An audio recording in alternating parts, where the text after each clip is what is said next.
Hello and welcome to The House in Fata Morgana, a Requiem for Innocence.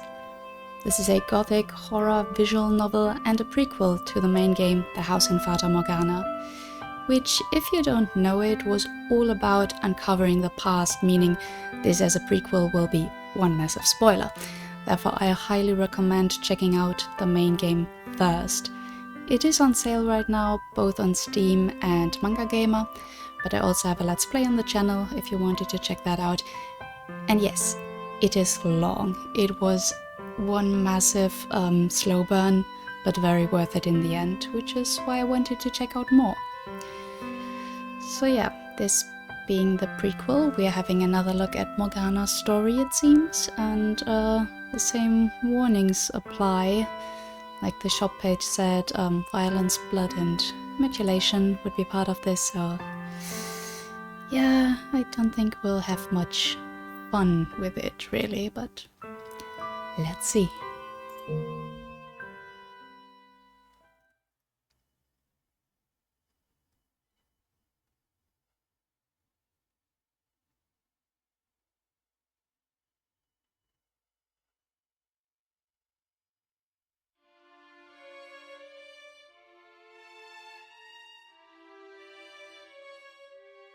Hear me speedily, O Lord, my spirit faileth. Hide not thy face from me, lest I be like unto them that go down into the pit. Okay. I cannot read all of this. Deliver me, O Lord, from mine enemies. I flee unto thee to hide me. Teach me to thy will. Why is it so quick?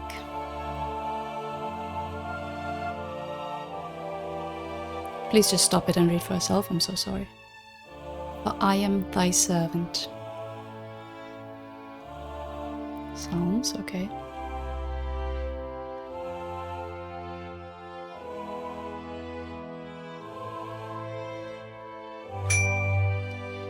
Cheers, a saint's blood and good fortune to all. We're going right in, okay.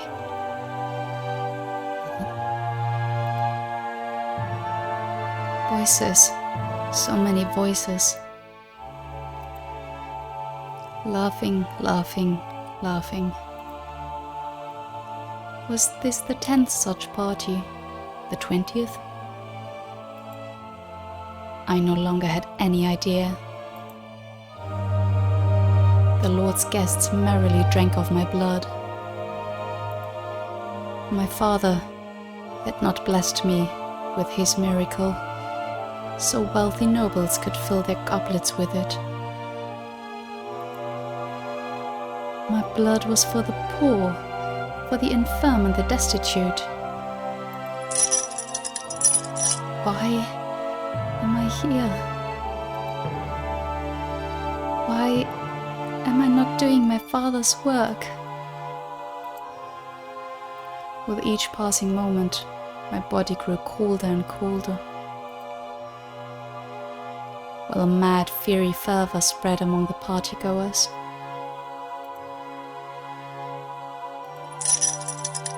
Father, it hurts. My soul hurt far more than my body. It felt like it was cracked in a dozen places, about to shatter. Again and again, I've told myself it was just a trial, that God was simply testing me, but I didn't think I could bear it much longer. A horrible black miasma spilled from the wounds of my flesh, filling the room. It was probably an illusion, something only I could see. The miasma soon began consuming my spirit. All my life I spent telling myself to be pure, just, righteous, and all of that was corroding away, ripping me asunder.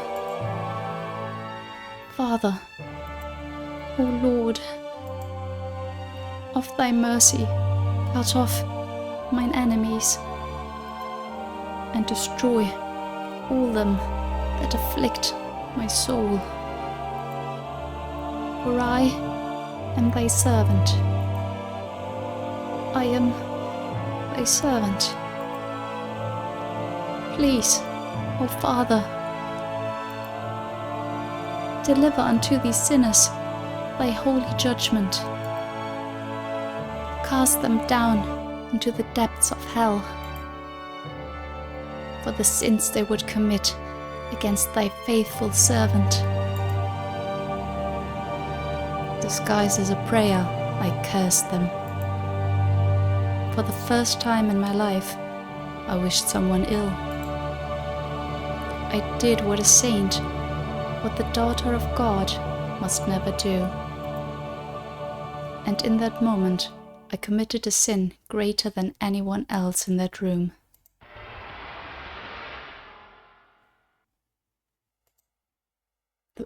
The girl, look at her face. I began to hear panicked voices rising up around the hall. However, I was completely oblivious to the cause of the unrest. In fact, I assumed that perhaps God had heard my wish and struck down some of the partygoers. The Lord marched over to where I sat in chains, grabbing me by the hair and yanking my head up.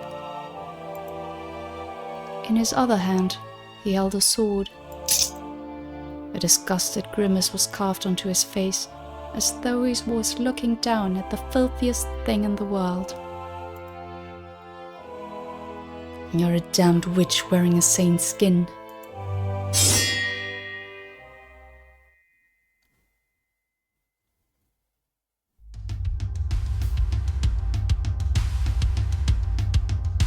This is worse than I expected. Okay, let me... wait. There we go. These things are always so loud, I'm so sorry. Let me just put everything down again. Maybe even more? Sometimes it's hard to tell. So sorry. But what is that? This is worse than I expected. The stench of rotting flesh hung in the air. Corpses were strewn about the room in varying states of decay. Blood pooled on the floor, black and thick as mud. An eyeball hung loose from one body, half decomposed and about as much a liquid as it was a solid. On many, white bone was visible through patches of flesh that had rotted away entirely. Some had been worked to death. Others died of any number of diseases. And they were the lucky ones. Sorry. Several bodies bore stab wounds from head to toe. Others looked like someone had tried to rip them in two. Some had been burned until their entire bodies shriveled. And some were covered in blisters. There was no shortage of people who had obviously been tortured.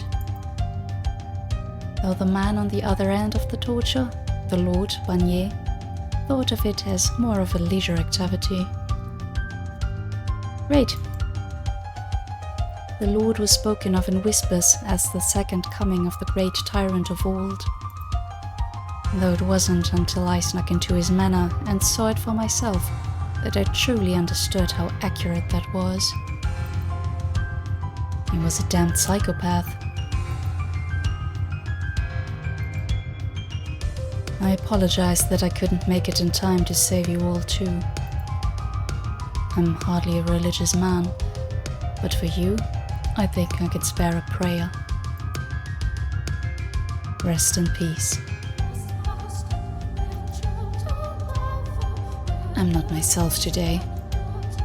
Though I suppose that shouldn't be a surprise considering what today is. I wonder if that girl from the other day is among the dead. No, I need to stay focused. If this goes south, I'll be the one joining this pile of bodies. God, I'm starting to get a little nervous. Don't go weak in the knees now, Jacopo. How can I ever expect to go out into the world if I can't even keep myself together for something as straightforward as this? I can do this, no problem. Let's start ourselves a revolt.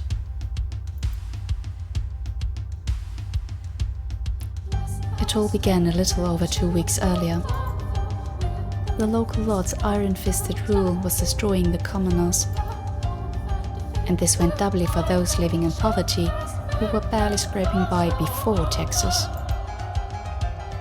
You could hardly take 3 steps out in the slums without hearing someone curse the Lord. I have no idea who first proposed the plan. Everything came together so smoothly, so quickly, it's almost a blur. What started as the everyday litany of complaints held back and forth between the usual crew of young, indignant men in the pub soon escalated, ballooning into a full-fledged plot to strike back. He treats us like dog shit. We're the ones working his goddamned land. Let's give this bastard what's coming. Over the next few days, word of the plot spread through the slums, and the number of volunteers grew at an impressive pace. And the more people we had on board, the more realistic it all started to become. While the original plan amounted to charging in headlong with whatever weapons we could scrounge together, it quickly evolved into a more sensible scheme to infiltrate the Lord's manor and free his slaves. It was no secret that the Lord was purchasing far more slaves than he should have any reasonable use for. What we didn't know was what he did with the slaves, that the banquets he so loved to throw were actually sick, sadistic torture parties. The best we could do was infer their living conditions were less than ideal from the fact that the Lord kept acquiring more. And while the plan to free the Lord's slaves was undeniably rooted in a righteous desire, I would be lying if I said everyone's intentions were so pure. We wanted to right an injustice, absolutely, but the prevailing desire was for vengeance, to give the Lord a little comeuppance. Part of it was also calculated, that it would be advantageous for it to look like a slave revolt rather than a civilian uprising. If we struck from the outside, we were liable to bring the Lord's wrath down upon more than just the handful of us involved. But if the blow came from the inside, you couldn't blame us. What a plan. Secondly, the Lord's mansion sat atop a hill, which meant his soldiers had the advantage of terrain. It would be nigh impossible for a band of lowly, ill-equipped peasants to break through his defenses, and we certainly didn't have the money to hire mercenaries. No amount of righteous anger was getting us anywhere near that manor. On the other hand, quietly getting one person inside to stir the pot was far more feasible.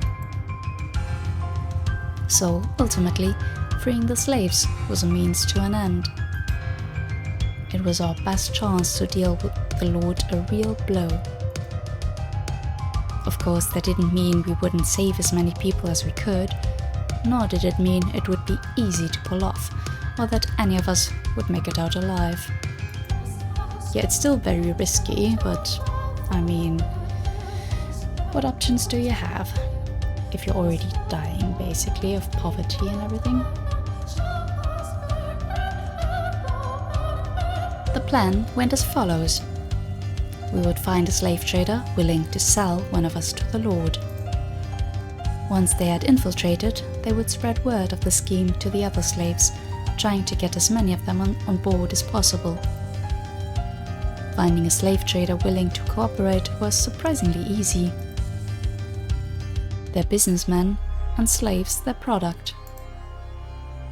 While the majority didn't give a damn what happened to the slaves after they'd received payment, there were more than a few who were displeased knowing their precious wares were being squandered.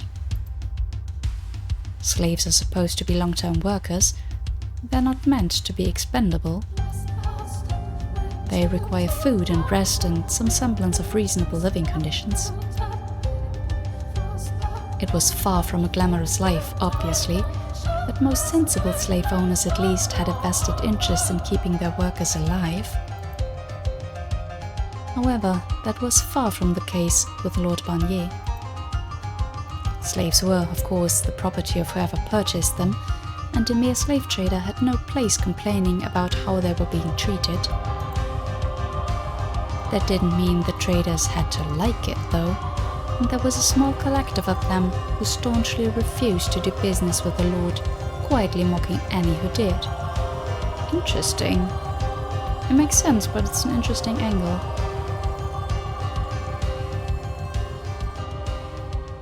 This is really loud. Nobody openly spoke ill of the Lord, let alone opposed him directly. Not only because this land was under his control, but because he was a madman, and everyone knew it. Great. So they would help us get in, and nothing more. Yeah, it's something. But that was fine. That was all we needed from them to put our plan into action. And the vanguard of our operation, the one who would infiltrate the Lord's manor, was me.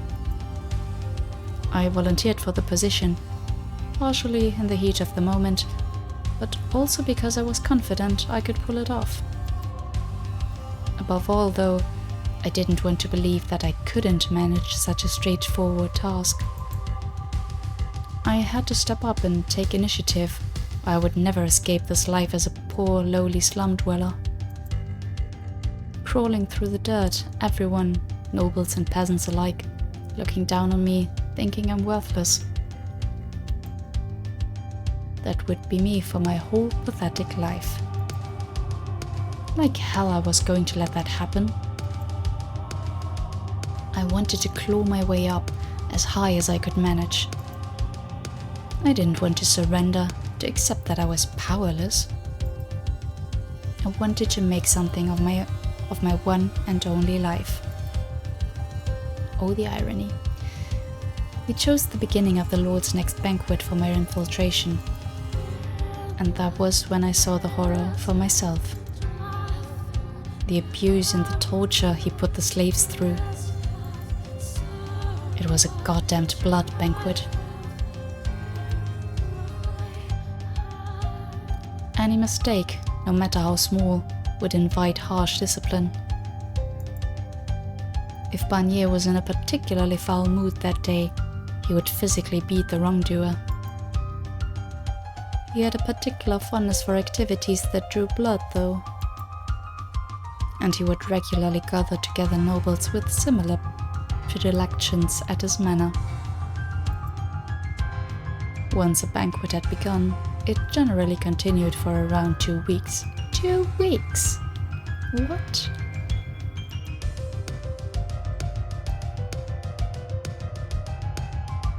The first thing I did after infiltrating was spread word of the plan to the other slaves.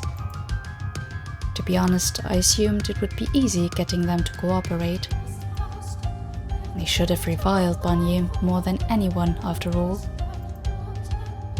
But I couldn't have been more wrong. Every ounce of willpower had been drained from them. They were malnourished, unrested, and violently oppressed. I could hardly have convinced them to swat a mosquito. He had them completely under his thumb. Everyone was utterly terrified to fight back against Barnier. They would just as soon take their own lives. Hardly a day in, and the plan already seemed to have hit a wall. A full week I spent trying and failing to convince a single soul to assist in the revolt. Just as I was beginning to fear it might not work after all. We need to talk. Come with me. He was a tall, muscular slave who spent most of his time doing physical labor. Despite the poor conditions, he seemed to be keeping himself in rather good shape. And unlike the other slaves, his eyes weren't filled with fear and resignation. But it wasn't hope I saw in them either. Rather, they looked like the eyes of a bloodthirsty wolf. And his unkempt, greasy blonde hair only served to amplify the primal impression he gave off. Between that and the faint, cocky smirk visible on his lips, he more resembled the head of a gang of ruffians than a slave. I wasn't sure it was entirely wise to accompany him anywhere. But against my better judgment, and with far too little information, I followed the man to the Great Hall.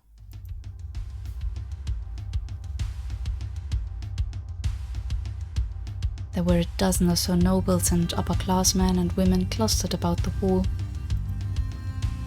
The air was filled with the scent of aromatic herbs, and it wasn't long before I realized they were meant to mask the smell of blood. A large table was lined with plates stacked with piles of glistening, dark red meat. Noblemen sneered at us with wet lips as we entered the room. The contrast between the nobles' practiced, graceful mannerism and the grotesque feast of which they were partaking was so bizarre, I simply stood there aghast. There was no room for anger to form. The lord stood on a platform, like a small stage, at the far end of the room.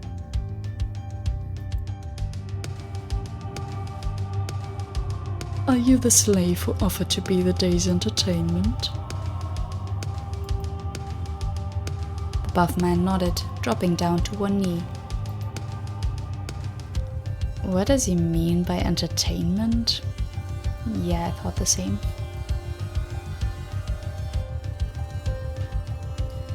Surely you've tired of merely inflicting pain on helpless slaves.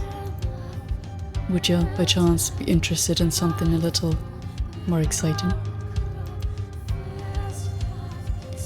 Could you be any more disrespectful?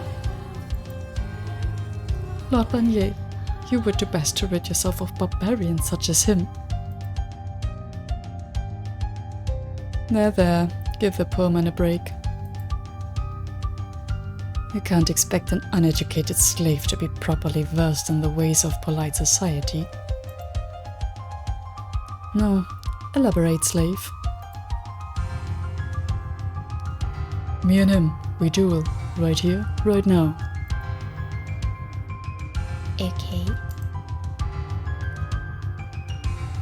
Do you seriously think we haven't already pit slaves against each other numerous times by now? If that's all. Tell me, were they as vigorous as the two of us? Young and chomping at the bit. Well, if all you want to see is a couple of half-dead slaves limply flailing at each other, then help yourselves. But you're not gonna find many here what can give you a fight with some real oomph, you know? Hell, half the slaves here'd probably keel over with just a little shove. So I figured you might be up for a little change of pace. A barbarian like me. Whoa. I never agreed to this. Suck it up, you're a slave. Wait. What's happening here? Since when have you had the right to agree to anything?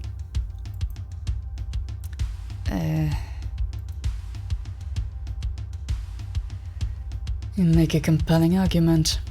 Gratien, was it? Gratien? Gratien? What is it? Lord knows my name. I'm honored. I only remembered because it came very highly recommended. The slave trader said you were descended from a line of warriors that made a name for themselves fighting in the ancient Colosseum. I had assumed he was exaggerating. But perhaps there was some truth to it after all. I cannot do that many male voices, I'm sorry. Who can say? Couldn't tell you about my ancestors. But what I can tell you is that I just love a good duel. Hey. Fought in the Colosseum, descended from gladiators, and I'm supposed to go one-on-one against him. Very well. Guards, bring these 2 swords. Oh. Like when this guy first appeared, I thought he would be on our side, and maybe he is, maybe this is full show, but very, very aggressive. Sir. Shit. What is he hoping to accomplish? To win Banier's favor? I guess I'll just have to hope I can catch him by surprise as soon as... Hey kid, listen up. What? Eyes forward. And keep it down. Listen carefully. Don't get any wise ideas, got it? Just go along with it. Everything on the level. Okay, so yeah, we are in it. Okay. What are you scheming? You'll find out soon enough. Assuming you can handle a sword anyhow. 2 guards approached us, each carrying a long sword. It was heavier than I expected, and it felt awkward in my hands. Both of our blades were badly chipped, clearly old and battle-worn. Yeah, well, they wouldn't give you the best of the best, right? I mean, I'm surprised they even give you weapons at all, but okay. Of course, they wouldn't give new quality weapons to a pair of slaves, but a sword was still a sword. Beaten though they may have been, I still had to be careful or I'd be dead before I ever got the slave revolt off the ground. That said, I had survived this long in the slums. I wasn't completely helpless, and I had experience with a dagger. Well, a dagger and a longsword are 2 very different things, but it's something. No, I wasn't sure how much help that would be now. The longer 2-handed weapon still felt awkward in my hands. As I squinted at the blade's hilt and adjusted my grip, trying to familiarize myself with the feel of it, Banier took a seat, readying himself to spectate. That's when I caught sight of what lay hidden at the back of the stage. Ugh. I stood there, staring agape, completely forgetting I was but moments from a duel with a man twice my size. At the back of the stage was what looked like an altar, draped in a thick white sheet, and stained red. Atop it sat a young girl, covered in gashes. Her head was drooped, so I couldn't see her face, but judging from her size, I didn't think she could be more than 10 years of age.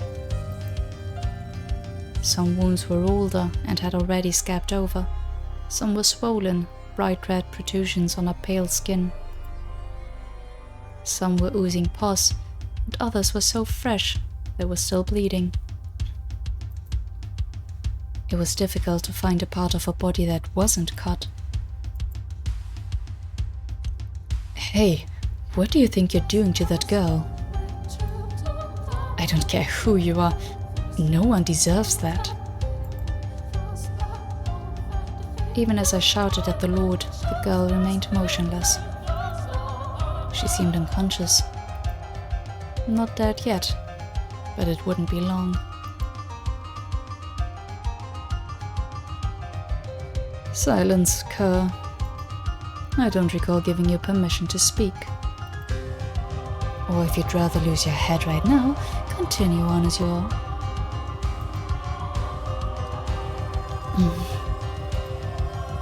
Damn despot. Now go on, get started. Give us a show befitting of this grand affair. Fighting my urge to snap back at him, I turned to face a slave named Gratien, I guess. The other guests lined the walls, whispering among themselves, speculating about the potential victor. The crowd was so overwhelmingly in Gratien's favor, to absolutely no surprise, they didn't even bother taking bets. Try not to go down in one blow, kid. Hold on, what's the point of this? Slowly, Gratien lowered into a crouch, and the next second he leapt at me like a tiger. There was an audible whoosh, and before I even had time to gasp, he was mere inches away. What choice do I have? I swung my sword up, catching Gratien's blade mid-descent and attempting a parry, but there was far more weight in his strike than I had expected. The impact caused my hands to sting painfully and my knees to buckle. I clenched my teeth, trying, at the very least, to hold my ground.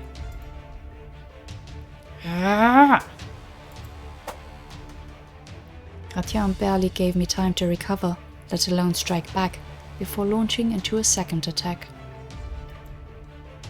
He handled the long sword so effortlessly, swinging it through the air in such impressive, perfect arcs that I could hardly believe we were both using the same weapon.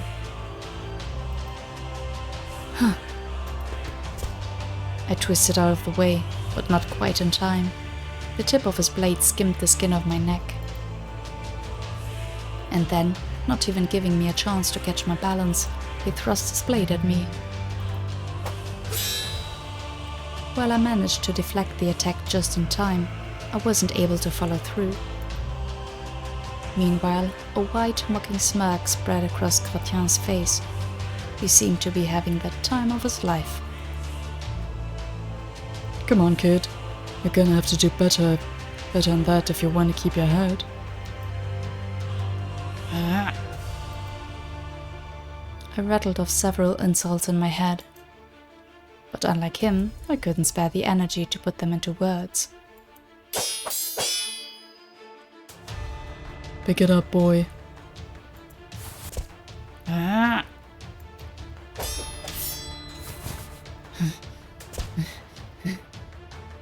God damn.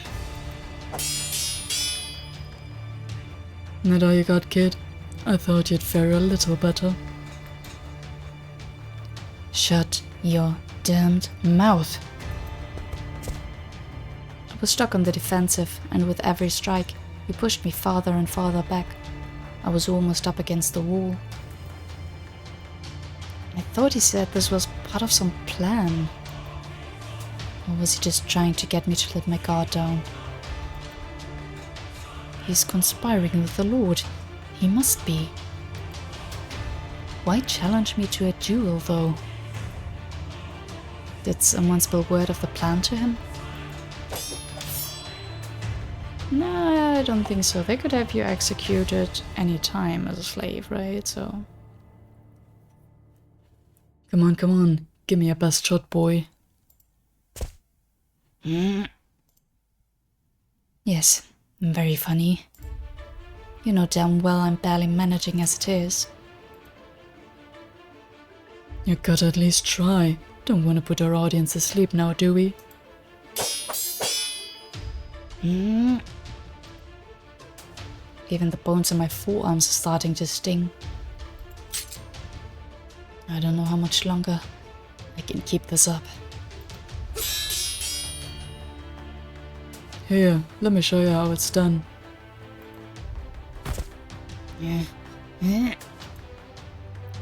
God, I can't get a damn inch on him. Much more of this and I'll be up against the wall. I'm dead if I don't go on the offensive. Now's my last chance, while I've still got breathing room. Hey, big guy, you may think you have the advantage, but not for long. That's rich, coming from a guy who can't even get one swing on me. It was all a trick to get your guard down. I've been saving this one just for you, meathead. Good luck dodging it, with that hulking body of yours. Now that's more like it. Let me have it, kid. I hopped backward a couple of paces until my heel was pressed up against the wall. There was no backing down, not anymore. Breathing heavily, I lifted my blade, pointing it at Requiem. He pointed his in turn, a cocky grin plastered on his face. And then I kicked off the ground, hard, sending me flying toward him. My sword held down near my waist, his above his head, and then whoosh.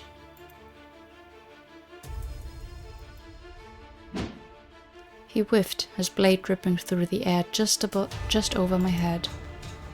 The mere force of the gale created by his swing was so intense. For a brief moment, I thought he might have knocked my head clean off my shoulders. But I was still breathing.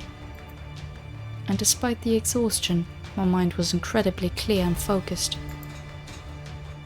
I hadn't swung up at him, but slid across the floor.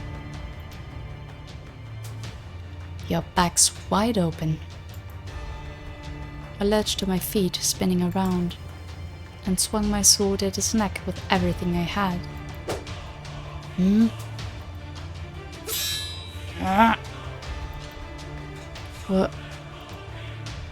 But my would-be grand comeback was deflected from behind without a bat of an eye. And hardly a wimpy deflect for that matter. My hands felt like they were on fire. Little bit on the dirty side that was, but hey, not half bad, kid. Damn it. Just a little more oomph to that swing, and you might have landed it. Too bad, too bad. I don't stand a chance against him head-on, but he's not one to fall for the same trick twice. I need a new plan. Back against the wall with ya. Son of a... Ah. What's the matter, kid? That all you got? After all that talk, I was expecting a little more from you. Yeah.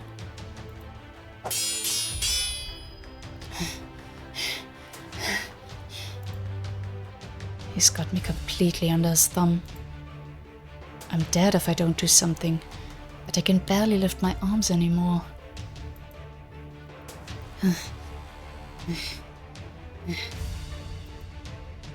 It's getting harder to breathe. My vision's going blurry. I can't die yet. Not here, not now, and not to this damn brute. There has to be something. An opening I'm not seeing. Anything. Some way to turn the tables.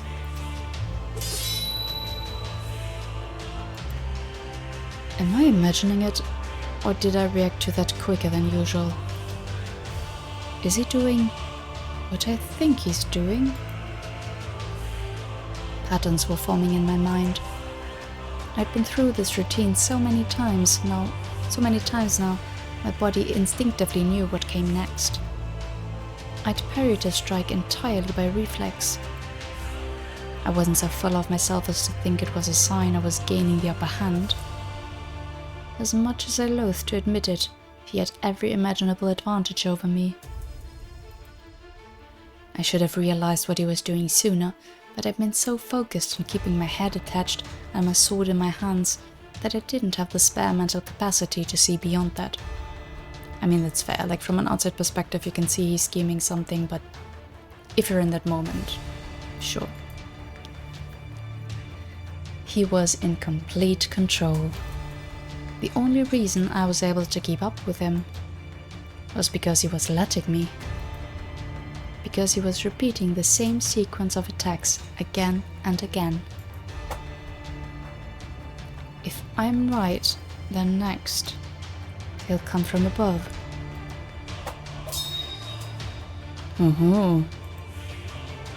Right on the money. A clang like the pealing of a bell echoed through the hall as our blades collided. It was a much cleaner, more satisfying sound than they had made when I was struggling to keep up. I still don't know what he's scheming, but I'm not going to throw away this chance to win back some ground. Sparks flew with each clash of our swords, and Gratien's smirk grew wider. I could hear murmuring bubble up in the gallery as the tides turned. Cheering, cursing, confused gasps. But before long, the sound seemed to grow distant. It was just me and Gratien in a bubble of silence. Not even the sound of metal striking metal. My heavy breathing, the stomping of our feet, the distractingly loud pounding of my heart, the blood pumping through my veins. It all whisked away into nothing. Every one of my senses were focused on exactly two things: the image of our swords cutting clear arcs through the air, and Gratien's intent. That's it. Next, overhead. He whispered so quietly that by all rights I could never have heard it, but his intentions came through loud and clear. As if being controlled by that voice, I swung my sword down. After about a half dozen such clashes, we locked blades and had a brief shoving match before putting a little distance between each other. And then we went at it again. To the audience, it would have looked like a fierce battle to the death, but I felt more like we were dancing than anything. Well, he was dancing, I was merely following his lead. But if that was the plan, whatever his plan was, I had no choice but to dance to his beat. The only thing improvisation would get me is a sword through the heart. Meanwhile, sticking to the plan, I had nothing to worry about. No reason to fear his sword might go off course. After several more fierce clashes, we got in close again. We were both breathing pretty heavily by that point. I was drenched in sweat, and it felt like I'd collapse right then and there if I loosened up for even a second. Gratien tossed a glance off to the side for the briefest of moments. His lips came together, curling up into a smile. Listen up. 3 paces back, then charge. Swing down as hard as you can. Put everything you've got into it. As soon as I signaled my acknowledgement, Gratien parried my sword off to the side. 1, 2, 3 paces back, then I gathered my strength into my legs. I crouched, like he had at the beginning of the duel, envisioning myself as a tiger ready to pounce. And then we leapt at each other in perfect sync. What? The harsh sound of metal striking metal, more piercing than anything else up to that point. For a heartbeat, the world went wide. Then the whoosh of something ripping through the air.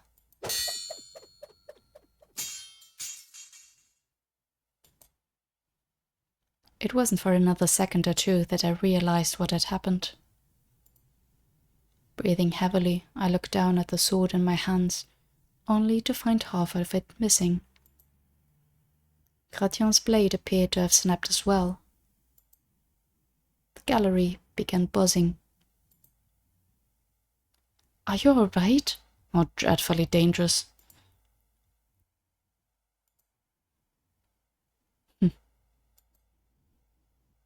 A perverse grin spread across Gratin's lips. I finally understood what he had been scheming. He wanted the swords to break, and he wanted it to look like an accident, hoping that when the shattered blades went flying, a noble or two would be caught in the crossfire.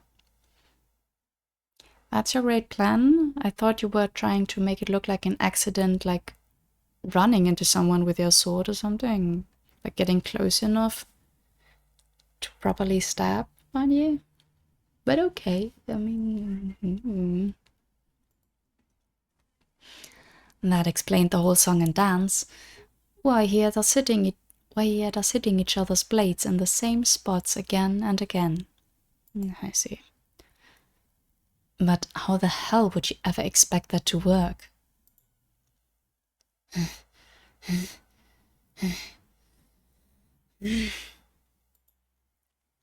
That said, if the fight had gone on much longer, I don't think I would have lasted. His plan seems to have gone about as well as you could reasonably expect. One piece landed near Barnier and the other embedded in a table.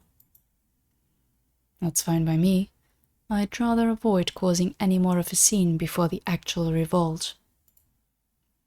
Not that I would be opposed to seeing any of these madmen skewered. Yeah. Gratien wiped the sweat from his brow with the back of his hand and surveyed the room. As obviously outclassed as he was by all the nobles, he still seemed much larger than anyone else in the room. He took a few moments to catch his breath, then sauntered over to the center of the great hall, taking another good look around the room before saying, "Apologies for the disturbance, my lord. While ordinarily a duel's supposed to end with someone dead, it looks like that's out of the question today. So mayhaps we can reschedule, put on another show in a day or two, if you would like." Barnier seemed less than pleased with the outcome, but considering how rattled his guests were, he couldn't press the matter either. "Very well. Now, I believe you two deserve a reward for such a fine show." "Oh, what kind of reward?" "One I'm sure you'll be quite pleased with.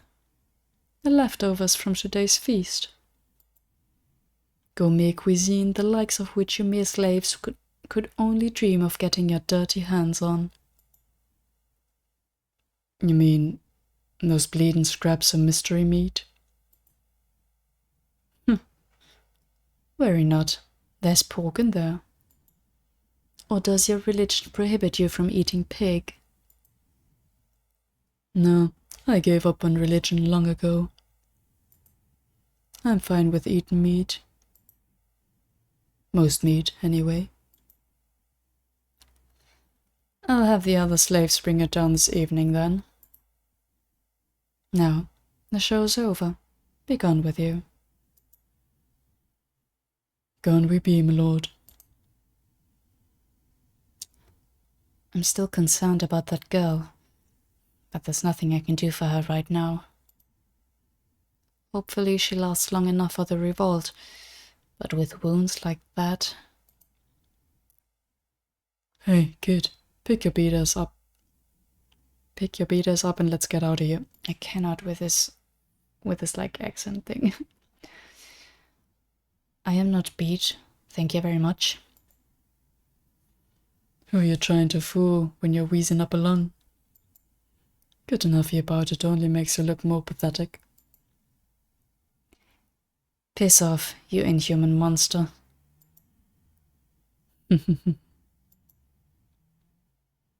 "Now, do have a wonderful day, ladies and gents." What the fuck is wrong with this guy? Once we were out of the hall and in the corridor, I took several deep breaths, finally letting loose some of the tension that had built up within me. As we made our way through the corridors, the sound of the nobles laughing and chattering away amongst themselves faded into nothing.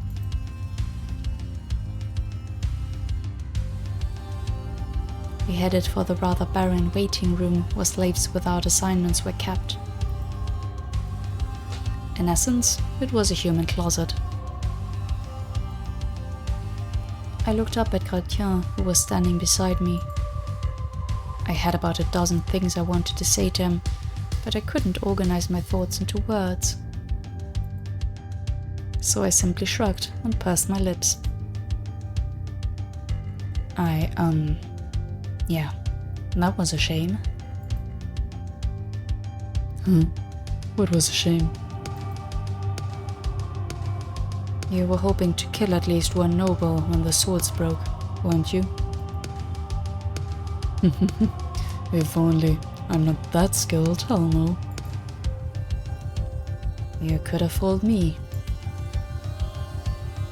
If anything, I'd say we're lucky it went as well as it did. It's a damned good thing they gave us their old crusty swords, or we'd never imagined to break them at all. If not to skewer one of the nobles, then why go to such lengths at all? Well, 'cause otherwise we'd have had to fight to the death, of course. No, that's not what I'm... 'Course we both know who'd be standing here then. Well, yeah. As much as I hate to admit it, he has me beat in almost every category. For God's sake, how do you even get that good with a sword? Is it hereditary or something? Is that possible? I don't think so, like talent's a thing, but What I'm trying to figure out is what your ultimate objective was in this whole facade. Why challenge me to the duel at all? You're planning a revolt, aren't you, kid? What does that have to do with anything? Just answer the question. Denying it will only delay the inevitable, so no point in that. And I'm fairly certain he's not on the Lord's side, at least. If he was just trying to win the Lord's favor, I can't imagine the duel would have ended the way it did. I can probably trust him. Yeah, I think so. Yes, I am. And I need the other slaves' help to pull it off. But the little drones have been sucked to all their fight, and you can't get anyone on board. Why even ask the question if you already know the answer? Hey now, no need for the lip, kid. I brought it up because I'm trying to tell you I'm in. You're in? Excuse me? What about anything you've done today would make me think you're in? Bear with me for a second, put yourself in the other slaves' places. Some dick they never met before shows up out of the blue saying, I've organized, have you all set free, and I need your help to do it. You think they're gonna buy into it? Fair enough. But it is true that I have people outside. Don't matter. You could be lying through your teeth and it wouldn't change a damn thing. All that matters is whether they think you're worth getting behind. I see your point. These slaves have been driven into the very depths of despair. They need someone charismatic enough to pull them out of that pit before they can be sparked to take any sort of action. Before infiltrating, I imagined it would be much simpler. It would seem that was rather naive of me. There was a whole lot of words to say the same thing I just said. Why? Forget your fancy metaphors. It all boils down to this. Do they think you have a chance at pulling it off? Yes or no? These people, they don't got the energy to get all philosophical. They go with their gut. And the quickest way to their gut? Show 'em you're strong. Now I'm starting to understand what the duel was for. The other slaves already know of your prowess. So if I were to fight on the same level as you, then they'd be willing to hear you out, exactly.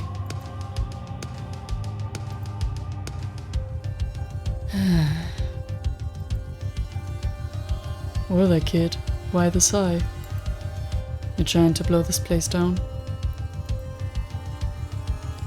You could have easily accomplished that without putting on a damn show in front of the Lord and putting my life in danger. It wasn't just for the other slaves, kid. What do you mean? Was he testing you? I wanted to make sure you weren't some yellow-bellied peasant. That you're actually capable of doing what you promise. And now that I know you've got a semi-functional spine, I'm willing to help out with the revolt. Semi-functional, huh? Well, I'm glad I didn't disappoint you then. Given my performance back there, I couldn't blame you if you deemed me beyond hope. Give yourself a little more credit, kid. While I'm pretty sure the stories about my ancestors being gladiators are exaggerated, I did participate in a few death games myself back before I ended up here. You should consider it a badge of honor that you fought a brute like me and lived to tell the tale.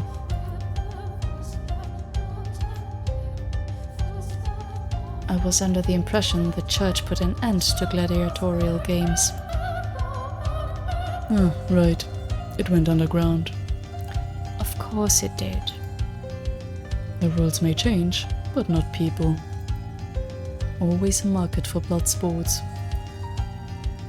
Then, yada yada, I got sold to the Lord, and here I am. That probably explains what he meant when he said he had given up on religion. So what's your story, kid? My money's on some rich aristocrat what got it in his head who wanted to play hero and stop the big bad lord from being mean to his slaves. What the hell gave you that idea? You strike me as more a prissy rich boy than a ruffian is all. A prissy rich boy. I come from the slums. So no, I'm not just some upper-class punk playing hero. Matter of fact, well, color me surprised.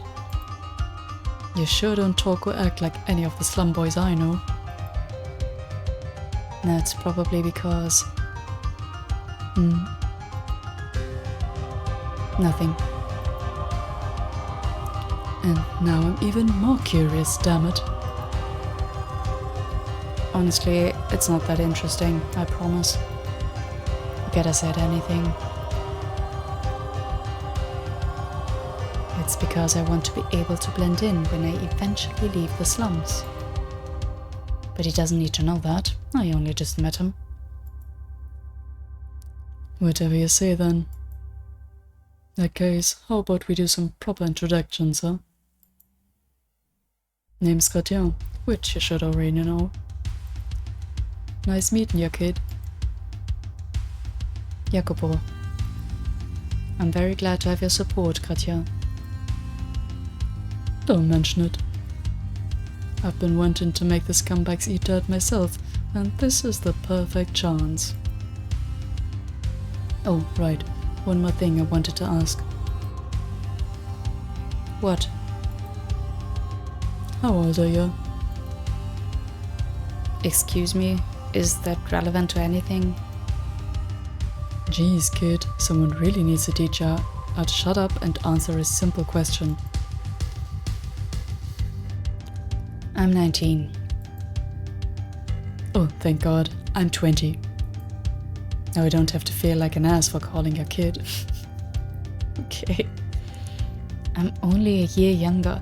That hardly makes me a kid. A year's a long time, kid. Depending on how you spin it, yeah. Now that I've got that off my shoulders, I can put my all into helping with your revolt. I'm starting to wonder if I even want this guy's help. Wow. Come on, guys. Once I had Gratien on board, it was remarkable how quick the rest of the slaves were to join in. They knew him and they respected him, and that respect went a long way toward improving my own standing. As far as they were concerned, I had fought Gratien and managed to hold my own. And the big man was right.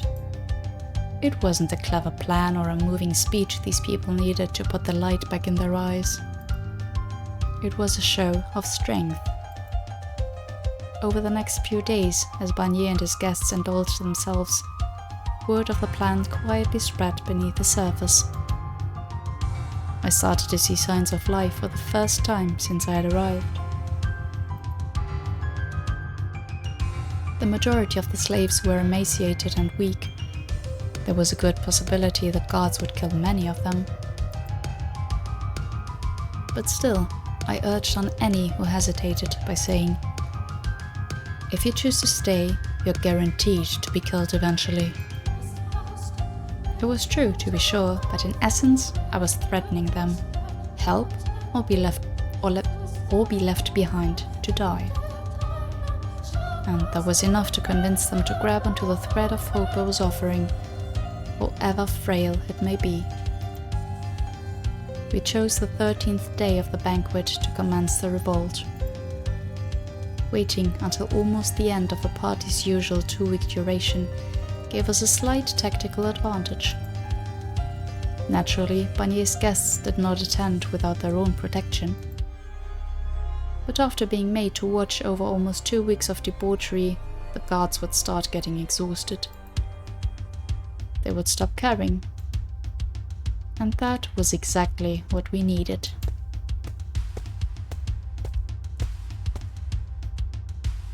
Hey there, Jacopo. Everything's good to go on my end. We can give Lord Asshole what's coming whenever you're ready. Thank you. I appreciate all your help. Well there, kid. Save the thanks for after we get out of here with our heads still attached. Fair enough. Well, it's good to say thank you in case you don't, so yeah.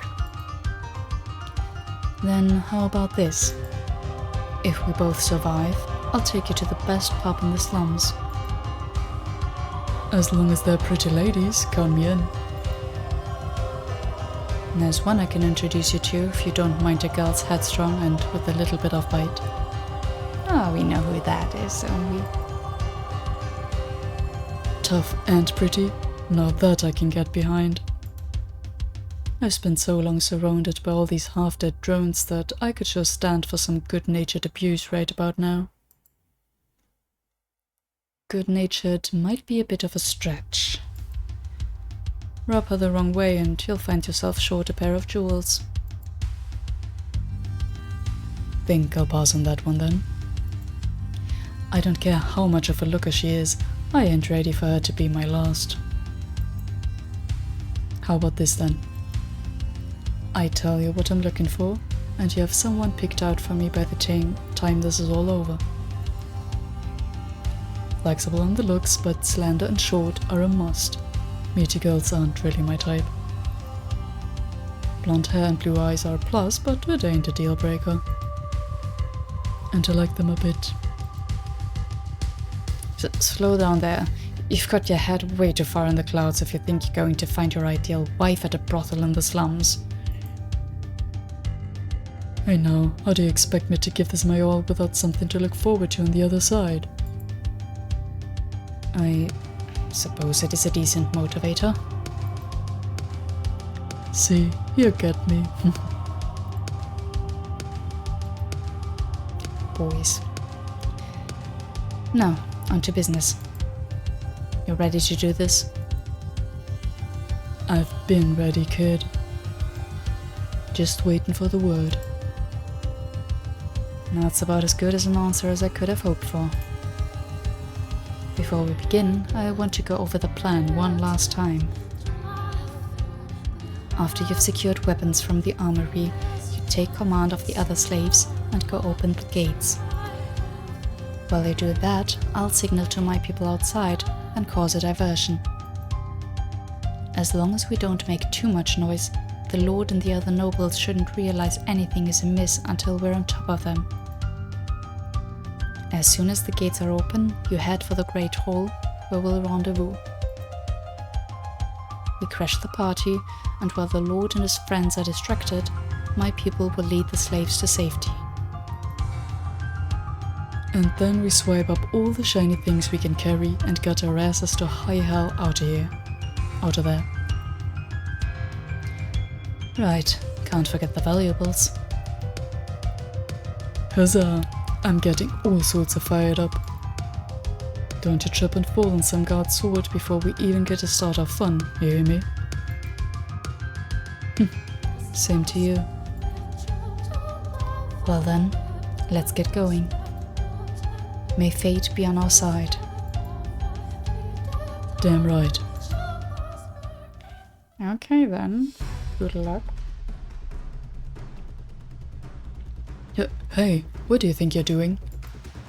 You're not supposed to be here. Get back to... stay back! Don't make me kill you. Wait, stop.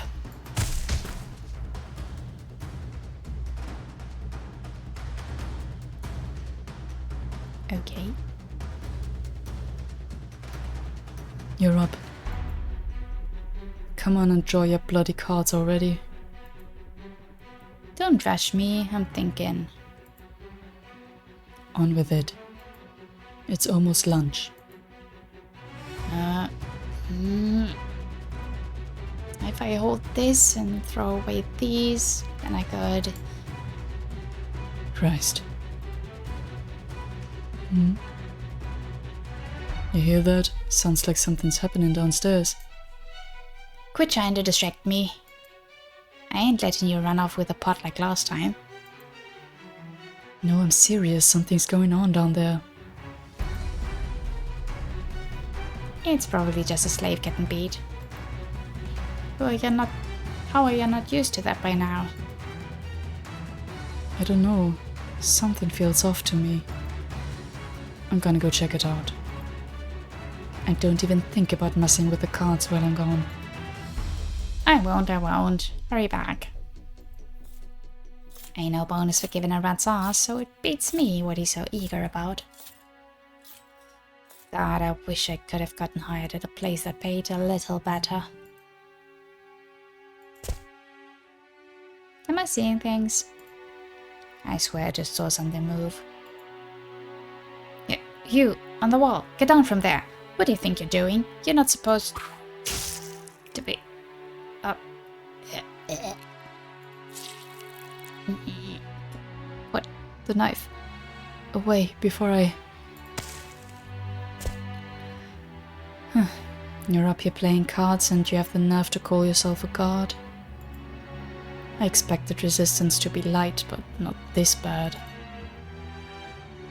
I should take care of this and get out of here before the other one returns. It's amazing how much better a knife feels in my hands than a sword. So much easier to handle. Though it's not much help if they manage to draw on me first. Maybe I'll ask Requiem to teach me how to use a sword, if we both make it through the day. I hate the idea of giving him any more reason to claim superiority over me, but I can't think of anyone better than him. Keeping an eye on my surroundings, I climbed up onto the watchtower. I could hear shouting in the distance. It seemed Requiem was doing his job. I pulled a brightly colored cloth from my pocket and affixed it to the highest point in the tower. As it began flapping in the wind, I turned my attention toward a hill in the distance.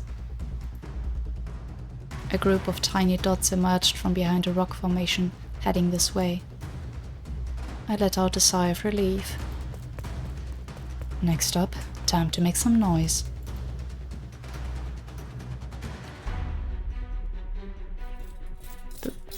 Backup. We need backup. The slaves are revolting. Revolting? Are you serious? What do you think you're carrying that damned sword for? You shouldn't need backup, just put them down. Yes, but there's too many of them. And they're not messing around either. They're stampeding right through us. They don't care how many of them die. And one of them's practically a giant. I'll quit pissing yourself over a bunch of damned slaves. Who cares how big one of them is? They're not armed, just... Be... Behind you. Huh? Sorry to disappoint you, but we are armed. Maybe you should consider posting another couple guards in front of your armory. There he is, there he is, there he is. Come on, little man. Let's see what you got. Yep. Insert screaming here. You're no fun. Anywho, get these gates open, guys. Yeah! Okay. The total shift in these sometimes. I take it those are Jacopo's people. Kid actually did his job instead of booking it the hell out of here. Good on him. 'Cause that's exactly what I was gonna do if I didn't see his people when we opened the gates. Huh. Fair, I guess. Guess he actually is good for his word. Which means I'm sticking through to the very end.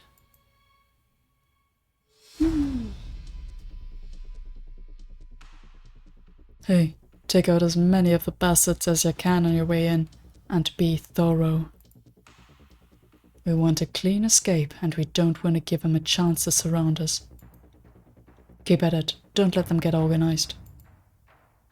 If we fuck this up the ass pipe, it's the gallows for all of us. If you need a weapon, grab a rock, a vase, a fucking decapitated head, anything you can find. Gothian, how are things progressing? Smooth as a baby's behind. Your reinforcements here, making great good work at the guards and getting as many slaves out as they can. I'm glad to hear it. And let's head down to the Great Hall. Aye, let's. I'd like nothing more than to rip the Lord's head right off his shoulders. The point is not to kill the Lord. It's to deal just enough of a blow that he stops throwing so many damned banquets. What? I don't know if that's a good plan. For now, anyway. And what if I trip and my sword just happens to run him through? I'd rather you didn't, if at all possible, but whatever happens, happens. Alright, let's do this. Yeah. Is it just me, or is it unnaturally noisy in there? Did some of the others beat us to it, maybe? As far as I know, we're the first ones here.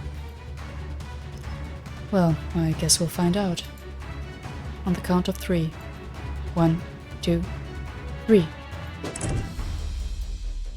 Chaos reigned over the manor. But the chaos in the hall where the Lord held his banquet was of a slightly different flavor. A buzz filled the room. Noblemen and women murmured, shuffling backwards, putting distance between each other, tossing goblets to the ground. As Gratien had suspected, we were the first ones there. So why was everyone so tense? Whatever the cause of the disturbance, it seemed it was at least partially to thank for things proceeding so smoothly. The question is, what is happening here? Out of the corner of my eye, I caught sight of the Lord. He stumped over toward the far end of the hall. Sitting atop the makeshift altar was the same young girl I had seen a week prior. For a brief moment, relief came over me at the knowledge she was still alive. But that relief quickly morphed into dread. You. He unlocked the shackles binding the girl. Too weak to hold herself up, she fell forward into a slump, her long burgundy hair fanning out around her limp body. And then... You're a damned witch wearing a saint's skin. The Lord raised his sword high above his head. Gratien, I'll be borrowing that. Well, hey, you little son of a... What? I hurled Gratien's long sword for the Lord, knocking his blade from his hands. The two swords rattled to the ground. I tossed my gaze to the girl for a split second.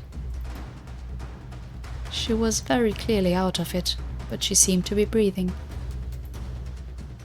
Finally realizing a pair of slaves had just burst in on them, the noble's panic swelled, and one of them started shouting for the guards. Well, fuck me sideways. There goes any chance we had a surprise attack, damn it all. And we had the perfect distraction too. No, to hell with it.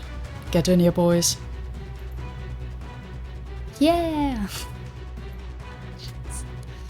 Oh, wait a sec. Need my sword first. The next second, the room was enveloped in a cacophony of shouting and screaming and clanging. Most of the nobles carried swords, but very few actually seemed to have any idea how to use them, the majority scrambling for the back exit. You insolent worm. Who do you think I am?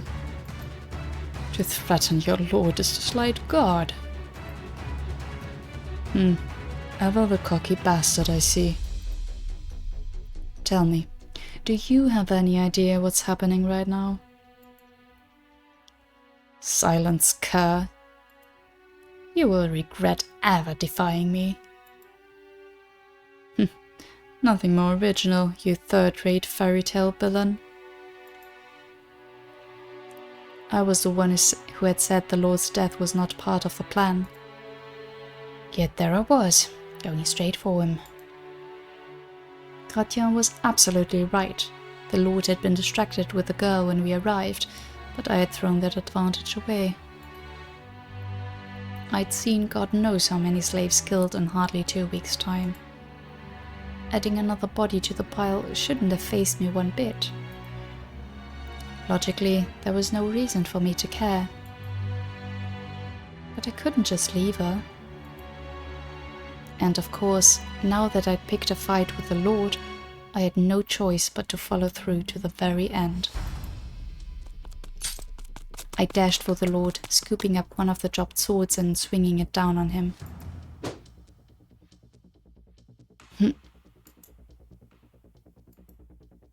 But my blade cut through nothing but air. I'd assumed he would be a pushover, another noble obsessed with money and power and helpless to defend himself. So there was no hiding the look of shock on my face. Damn, he can move.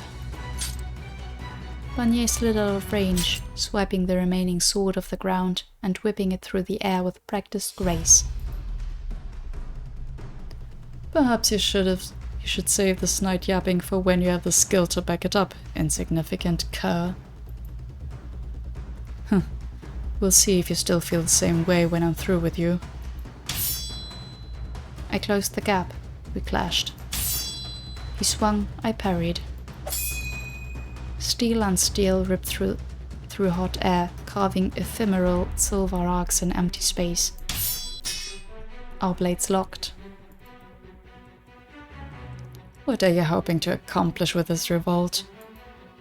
What's your endgame? My endgame. To get out of this hellhole and be free from slavery once and for all. I have my doubts about whether you ever were a slave at all. But no matter, why take me? What do you care about the girl? What do you have to gain from saving her? He's right. I have nothing to gain from rescuing the girl. All I've accomplished is making this whole process needlessly messy. That's sad. Do I need to have something to gain? Are you saying I should just sit back and watch as you murder an innocent little girl? I was angry, and I thought I'd do something about it. Nothing more, nothing less. Is that really so hard to understand? Nothing more than a childish hero complex. Just the answer I would expect from a foolish little boy with his head in the clouds. Excuse me?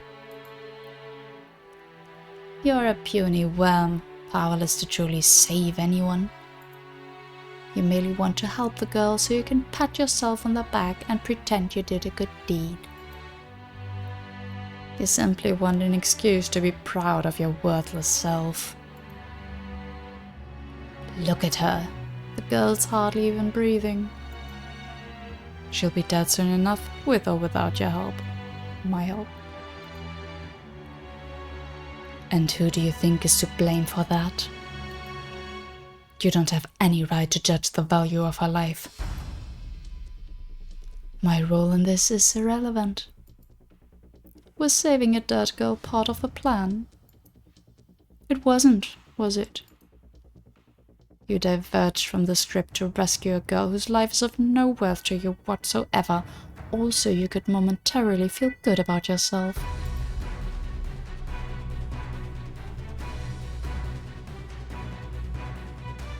That misstep will be the downfall of you, worm. Enough. I'll put you back in the ground where you belong. Not a chance. Goddamn, for a flamboyantly dressed asshole, he's sure can fight. There's not nearly as much force behind his swings as Gratien's, but he's quick. I can barely keep up, let alone react. I hope you enjoy eternity in hell. You'll have plenty of time to reflect on your little lapse in judgment. Damn it. I can't let this bastard kill me when we're so close to succeeding. I need to keep my cool. Yes, he's got me beat in agility, but Gratien's a much more skilled swordsman than him. I can handle this.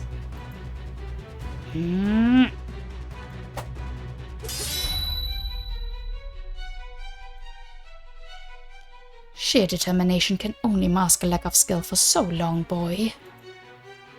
Look at yourself. You're out of breath. That sword you're flailing around is getting heavier and heavier. Shut your mouth. Damn it. I've hardly even broken a sweat. I swear to God, I will have your head.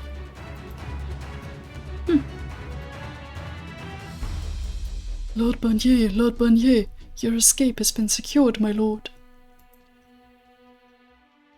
It seems our fun is over. Be grateful you're still breathing, cur. Hey, wait, we're not done yet. Get back here, goddamn you. I made to go after him, but in an instant a wall of guards had formed between us. Traces of fear were visible in most of their eyes. Even exhausted as I was, I could have probably made it through. But before I could so much as consider attempting to give chase, I caught a glimpse of the girl, limp and covered in gashes, causing me to come back to my senses. What's gotten into me? There's no point in going after him. The slaves have been freed and his valuables plundered. The plan was a huge success. What I should be concerned with now is getting myself out of here. I need to stay focused. I took a moment to survey the hall, reevaluate the situation. Things had progressed somewhat since I had got it in my head to go after the Lord. Many of the slaves were gone, and the guards were beginning to mobilize. They were better equipped, trained, and more fit than us. And we were, for the most part, fueled entirely by determination and righteous anger, which would only go so far in direct combat. Requiem was probably the only one on our side with any sort of real training. One man was not enough to win this fight, especially now that our main advantage, surprise, was exhausted. Hey, Jacopo. If you're all finished with your business, I'd really like to get the hell out of here. I may be a badass, but I ain't a god. Right, yeah. Sorry for the hold-up. Before regrouping with Requiem, I knelt before the girl. Hello? Can you stand? Hello? Can you hear me? I gently shook the girl by the shoulder, and the only response I got was a limp wag of her head. It was clear she was in no condition to walk. I guess I'll have to carry her, I thought, and made to pick her up. When I saw her face and gasped. Dear God. It was horrific. Unsettling marks covered the young girl's face. Primal repulsion was my first reaction, and shortly thereafter came overwhelming pity. I obviously had no way of knowing what kind of life the girl had led. But something told me it was far worse than any of the countless children who grew up in the slums, struggling day after day. Hey, get moving. I ain't waiting around. I'm coming. I grabbed the girl's arms, wrapped them around my neck from behind, and climbed to my feet. I could feel her breath, faint though it was, on my ear. You hang in there. And then I broke into a dash, leaving the fading panic of the Great Hall behind.